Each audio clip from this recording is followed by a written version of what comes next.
Steve jobs एक ऐसा इंसान जो पूरे संसार में डिजिटल क्रांति की मिसाल माना जाता है। यह वही इंसान है जो एप्पल के को-फाउंडर हैं। एप्पल कंपनी के को-फाउंडर स्टीव जॉब्स आज हमारे बीच नहीं हैं, लेकिन अपने इनोवेशंस के ज़रिए वो आने वाले दशकों तक करोड़ों दिलों में राज करेंगे। आज हम एक ऐसे अमीर व्यक्ति के बारे में बात कर रहे हैं, जिन्हें ना अपने पैसे से प्यार था और ना पैसा उनकी पहचान था। वो इंसान जिसे अपने ही माता-पिता ने किसी और के पास भेज दिया, जिसे राह दिखाने वाला कोई नहीं था, जिसने कॉलेज के 6 महीने बाद कॉलेज छोड़ दिया, आज विश्व भर में कंप्यूटर के क्रांतिकारी कहलाते हैं। इन्होंने ही कंप्यूटर को नई पहचान दी। दोस्तों, ज़िंदगी में यदि कामयाब होना चाहते हो तो एक बात सदैव याद रखना, हर कामयाबी एक त्याग मांगती है। त्याग जितना ही अधिक होगा, कामयाबी उतनी ही अद्भुत होगी। स्टीव जॉब्स की बायोग्राफी के बारे में बात कर लेते हैं। स्टीव जॉब्स का जन्म 24 फरवरी 1955 को कैलिफोर्निया के सैन फ्रांसिस्को में हुआ था और कैंसर की बीमारी से पीड़ित जॉब्स की मृत्यु 5 अक्टूबर 2011 को हुई थी।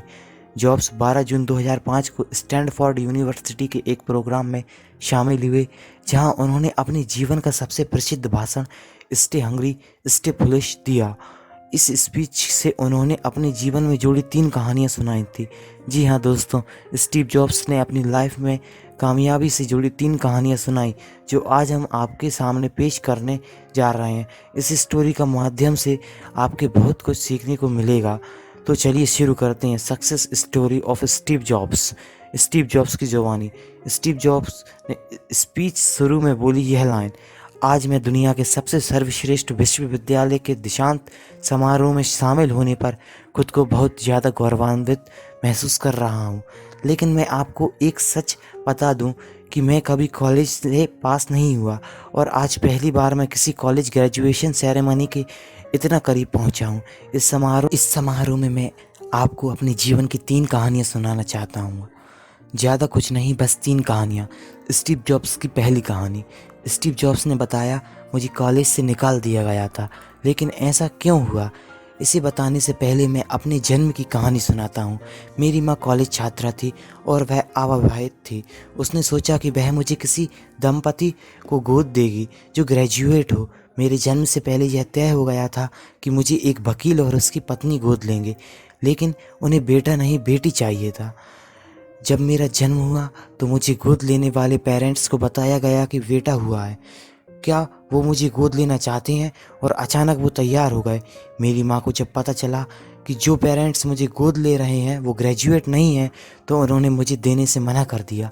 कुछ महीनों बाद मेरी माँ उस समय नरम पड़ी जब मुझे गोद लेने वाले पेरेंट्स ने यह वादा किया कि वो मुझे कॉलेज भेजेंगे। 17 साल की उम्र में मुझे कॉलेज में दाखिला मिला। पढ़ाई के दौरान मुझे लगा कि मेरे माता पिता की सारी कमाई मेरी पढ़ाई में ही खर्च हो रही है। मुझे समझ में नहीं आ रहा था कि मैं अपने जीवन में क्या करूँगा। आखिरकार मैंने कॉलेज ड्रॉप करने का फैसला किया और सोचा कि कोई काम करूँगा।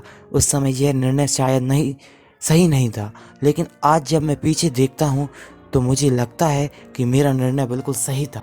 उस समय मेरे पास रहने के लिए कोई कमरा नहीं था, इसलिए मैं अपने दोस्त के कमरे में ज़मीन पर ही सो जाता था। मैं कोक की बोतल्स बेचता था ताकि पैसे मिलें, उससे खाना खा सकूं। खाने के लिए मैं 7 मील चलकर कृष्ण मंदिर जाता था। रीड कॉलेज कैलीग्राफी के लिए दुनिया में मशहूर था। पूरे कैंपस में हाथ से बने हुए बहुत ही खूबसूरत पोस्टर लगे थे। मैंने सोचा कि क्यों ना मैं भी कैलीग्राफी पढ़ लूँ। मैंने सेरिफ और सेंस सेरिफ टाइप्स फेस के बारे में सीखा, अलग अलग लेटर्स कॉम्बिनेशंस के बीच में स्पेस वेरी करना, और किसी अच्छी टाइपोग्राफी को क्या चीज़ अच्छी बनाती है यह भी सीखा। यह बहुत खूबसूरत था, इतना कलात्मक था कि इसे साइंस दोबारा नहीं समझा जा सकता। यह मुझे बेहद अच्छा लगता था। उस समय जरा सा भी उम्मीद नहीं थी कि इसका मेरे जीवन में कुछ यूज़ होगा भी या नहीं होगा। लेकिन जब 10 साल बाद हम पहला कंप्यूटर बना रहे थे, तब मैंने इसे मैक में डिज़ाइन कर दिया और मैक खूबसूरत टाइपोग्राफी युक्त दुनिया का पहला कंप्यूटर बन गया। मैंने इसी टाइप फेसेस से अलग अलग शब्द को जोड़कर टाइपोग्राफी तैयार की जिसमें डॉट्स होते थे। इस 10 साल बाद मैंने पहला कंप्यूटर डिज़ाइन किया खूबसूरत टाइपोग्राफी के साथ। यह मेरा पहला कंप्यूटर डिज़ाइन था। यदि मैं कॉलेज से नहीं निकलता और मैंने कैलीग्राफी नहीं सीखी होती तो मैं यह कभी बना नहीं सकता था। Second story of Steve jobs. 4000 कर्मचारी काम करने लगे।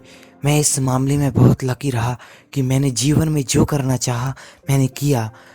बाजनिएक और मैंने मिलकर गैरेज में एप्पल की शुरुआत की। तब मेरी उम्र 20 साल थी। हमने खूब मेहनत की और 10 साल में ही हम बहुत ऊपर पहुंच गए। एक गैरेज में 2 लोग से शुरू हुई कंपनी 2 बिलियन लोगों तक पहुंच गई और इसमें 4000 कर्मचारी काम करने लगे।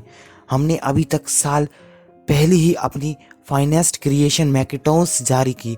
स्टीव जॉब्स ने यह मुकाम हासिल कर लिया, मुझे मेरी ही कंपनी से निकाल दिया। हमने अपने सबसे बेहतरीन क्रिएशन मैकेटॉन्स कंप्यूटर को रिलीज़ किया। जैसे जैसे कंपनी आगे बढ़ी, हमने एक प्रतिभाशाली व्यक्ति को कंपनी संभालने के लिए चुना। पहले साल तो कंपनी ने बहुत अच्छा काम किया, लेकिन भविष्य को लेकर हमारा जो विज़न था वो फेल हो गया। मैं जब 30 साल का था तो मुझे भी अपनी कंपनी से निकाल दिया गया। मुझे लगा कि मेरी ही कंपनी से मुझे कैसे निकाला जा सकता। हार नहीं मानी, मैंने दूसरी कंपनी बना डाली। इसके बाद 5 सालों में मैंने एक नई कंपनी तैयार की नेक्स्ट नाम से, और इसके बाद एक और कंपनी पिक्सर नाम से। पिक्सर ने दुनिया की पहली computer animated picture film toy story बनाई। आज इस स्टूडियो को दुनिया का बेहतरीन एनिमेशन स्टूडियो माना जाता है। आज एप्पल नेक्स्ट द्वारा विकसित की गई टेक्नोलॉजी का प्रयोग करता है। अब लॉरेन और मेरे एक सुंदर सा परिवार है। मुझे पूरा यकीन है कि अगर मैं एप्पल से नहीं निकल जाता तो यह सब नहीं होता। यह एक कड़वी दवा थी, पर शायद मुझे इसकी ज़रूरत थी। स्टीव जॉब्स की कामयाबी की तीसरी कहानी। अपनी तीसरी कहानी में स्टीव जॉब्स ने कहा, जब मैं 17 साल का था तो मैंने एक कोटेशन पढ़ा था कि जो कुछ ऐसा था, आप हर दिन यह सोचकर जियो कि आज आखिरी दिन है। जब इस लाइन पर मैंने गौर किया तो मुझे इसमें सच्चाई दिखी, नज़र आई। फिर मैंने इनको अपनी लाइन में अप्लाई किया और आप यकीन नहीं मानोगे, इससे मेरी ज़िंदगी ही बदल गई। मेरा जीने का तरीका और सोच बहुत पॉजिटिव हो चुका था। इस बात ने मुझे बहुत प्रभावित किया। 33 साल से मैं रोज़ सुबह शीशे में अपना चेहरा देखता हूँ और यही सोचता हूँ कि यदि आज मेरा आखिरी दिन है तो मुझे वो करना चाहिए जो मैं कर रहा हूँ। कई दिनों तक मुझे अपने सवाल का जवाब नहीं मिला, मैं जल्दी मर जाऊँगा। यह सोच मुझे जीवन में और ज़्यादा काम करने का प्रेरणा मिलती रही। कुछ साल पहले ही मुझे कैंसर का पता चला। डॉक्टर ने बताया कि मुझे कैंसर है। डॉक्टर ने मुझे बताया कि मैं 3 से 6 महीने तक ही जीवित रह पाऊंगा। मुझे कहा कि मैं अपने परिवार वालों को अपनी बीमारी और अपने काम के बारे में बता दूं। मैंने अपना इलाज करवाया, सर्जरी हुई, अब मैं बिल्कुल ठीक हूँ। मैंने बहुत ही नज़दीक से मौत को देखा। कोई भी मरना नहीं चाहता, लेकिन मौत एक सच्चाई है जिसका सामना सभी को एक दिन करना ही है। करीब 1 साल पहले पता चला कि मुझे कैंसर है। सुबह 7:30 बजे मेरा स्कैन हुआ, जिसमें साफ साफ दिखा रहा था कि मेरे ट्यूमर में कैंसर हो चुका है। मुझे तो पता भी नहीं था कि पैनक्रियास क्या होता है। डॉक्टर ने लगभग यकीन के साथ बताया कि मुझे एक ऐसा कैंसर है जिसका इलाज संभव नहीं है और अब मैं बस 3 से 6 महीने का मेहमान हूँ। डॉक्टर ने सलाह दी कि मैं घर जाऊँ और अपनी सारी चीज़ें व्यवस्थित कर लूँ, जिसका मतलब होता है कि अब आपके पास ज़्यादा समय नहीं है। इसका मतलब है कि आप कोशिश करिए कि आप अपने बच्चों से जो बातें अलग 10 साल में करते वो अलग से कुछ महीनों में कर लीजिए। उसका यह मतलब होता है कि आप सब कुछ सुख पे व्यवस्था कर लीजिए ताकि आपके बाद आपके परिवार को काम करने में परेशानी ना हो। इसका यह मतलब होता है कि आप सबको गुड बाय कर दीजिए।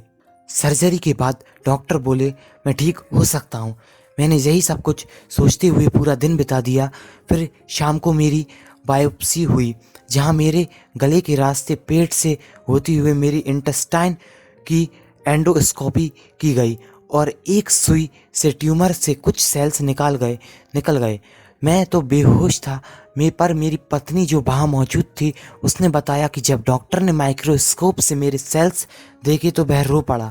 दरअसल सेल्स देखकर डॉक्टर समझ गया कि मुझे एक बहुत ही दुर्लभ प्रकार का पैनक्रियाटिक कैंसर है जो सर्जरी से ठीक हो सकता है। मेरी सर्जरी हुई और सौभाग्य से अब मैं ठीक हूँ। मृत्यु के इतने करीब मैं इससे पहले कभी नहीं पहुँचा और उम्मीद करता हूँ कि अगले कुछ दशकों तक पहुँचाऊँगा भी नहीं। यह सब देखने के बाद मैं और भी विश्वास के साथ कह सकता हूँ कि मेरी मृत्यु एक यूज़फुल बट इंटेलेक्चुअल कंसेप्ट है।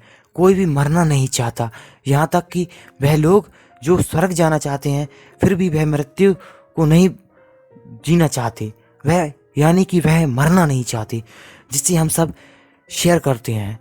आज तक इससे कोई बच नहीं पाया और ऐसा ही होना चाहिए, क्योंकि शायद मौत ही इस ज़िंदगी का सबसे बड़ा आविष्कार है। यह ज़िंदगी को बदलती है, पुराने को हटाकर नए का रास्ता खोलती है। और इस समय नए आप हैं, पर ज़्यादा नहीं, कुछ ही दिनों आप भी पुराने हो जाएंगे और फिर आपकी भी मृत्यु हो जाएगी। इतना ड्रामेटिक होने के लिए माफ़ी चाहता हूँ, पर यह सच है।